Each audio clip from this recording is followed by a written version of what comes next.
All right, let's just dive right in. Today, we are tackling a topic that, let's be honest, can feel super complicated, a little stressful, and sometimes, well, just plain mysterious. We're talking about our money. It's something we use every single day, but for so many of us, it feels like we're not quite in the driver's seat. Does this sound familiar to you? You get your paycheck, you pay the bills, you do your thing, and then, all of a sudden, you glance at your bank account and think, wait a minute, where did it all go? It's that feeling that your finances are just happening to you instead of working for you. But what if you had a map? Well, that's pretty much what we're looking at today. We are breaking down this fantastic handbook from the Competition and Consumer Protection Commission, and don't worry, this is not some giant scary textbook.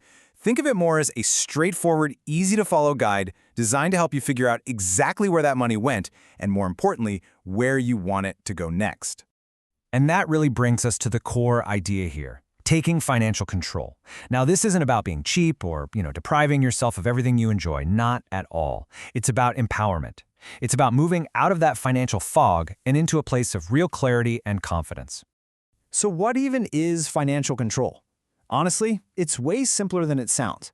It just boils down to this: knowing what money you have coming in, knowing what you have going out, and then, this is the key part, consciously making a plan to make that money work towards your goals. That's it. It's a totally achievable state of being, not some secret skill that only finance gurus have. And the best part is, the handbook lays out a really clear, actionable 5-step plan to get you to that point of control. And that's what we're going to walk through right now. No confusing jargon, no nonsense, just 5 practical steps to becoming the boss of your own money. Okay, so we start with the absolute foundation, the diagnostic phase. Think about it. A doctor can't give you a treatment without understanding your symptoms, right? Well, it's the same with money. You can't make a solid plan for your money until you know exactly what it's doing right now. So this phase is just 2 simple actions. First, you're going to keep a spending diary. Second, you do a full income and expense check. This is all about gathering the raw data. We're not making any judgments yet, not at all. We're just being detectives, following the money trail to see where it leads. And this really gets to the heart of why that first step is so powerful. See, most of us have a vague idea of our spending. We might think, oh, I probably spend about X on coffees each month. But a spending diary, it's brutally honest. It replaces all that guesswork with cold, hard facts. By just writing down every single purchase, even the small ones, you finally uncover the truth of your financial habits. So once you have all that data, you can finally switch from being reactive, just watching your money disappear, to being proactive. This is the fun part. This is where you start telling your money where to go, instead of wondering where it went. You literally give every single euro a specific job to do. And this is the driving force behind that whole proactive approach.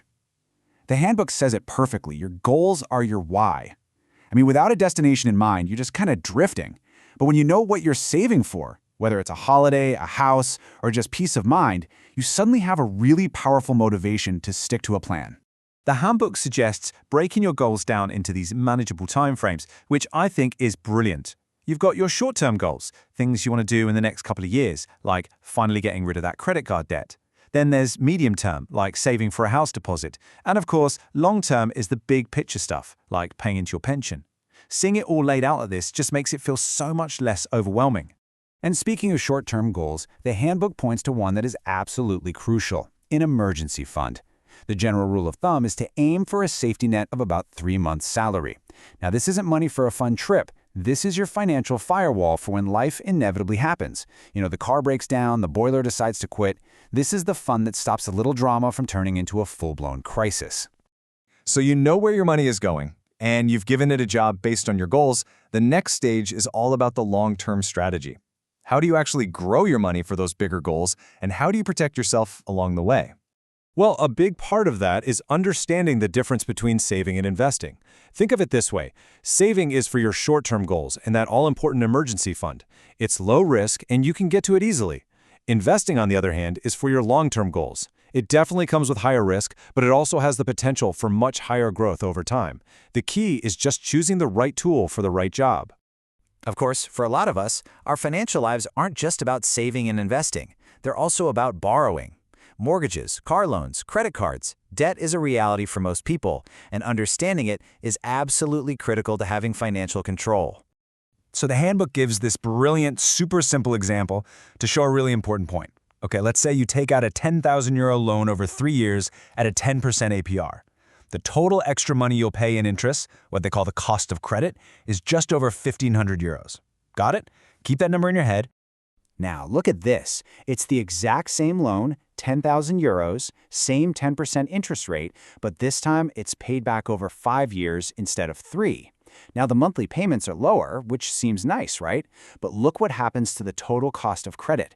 It skyrockets to over €2,600. That's €1,000 more out of your pocket just for a bit more time. And that is the crucial point right there. Time is money, especially when you're borrowing it. A longer loan term almost always means you're going to pay way more in total interest. Seriously, understanding that total cost of credit number is like having a superpower when you're comparing your loan options. Okay, phew, we've covered a lot. Tracking, goal setting, saving, borrowing. We've moved from diagnosis all the way to planning. But look, knowledge is only powerful if you actually use it. So let's bring this all together and focus on the single most important thing. What is your first step? So here's that 5-step plan again, all in one place. As you can see, it's a complete cycle.